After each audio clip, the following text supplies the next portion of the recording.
বিভিন্ন দেশে corona virus জনিত সংক্রমণের হার বৃদ্ধি পেয়েছে। করোনা ভাইরাসের কয়েকটি নতুন ভ্যারিয়েন্ট ইতিমধ্যে চিহ্নিত হয়েছে।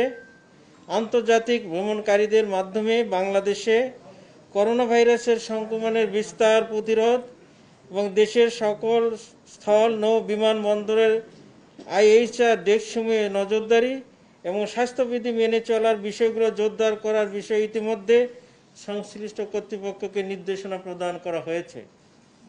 এমতো অবস্থায় সংশ্লিষ্ট সকলের মধ্যে স্বাস্থ্য সচেতনতা বৃদ্ধির উদ্দেশ্যে নিম্নলিখিত নির্দেশনা করণীয় বিষয়সমূহ গণমাধ্যম প্রচারের ব্যবস্থা গ্রহণের জন্য অনুরোধ করা হচ্ছে। সংক্রমণ প্রতিরোধে জনসাধারণের করণীয়: জনসমাবেশ যথাসম্ভব এড়িয়ে চলুন এবং উপস্থিত অনিবার্য হলে সেক্ষেত্রে অবশ্যই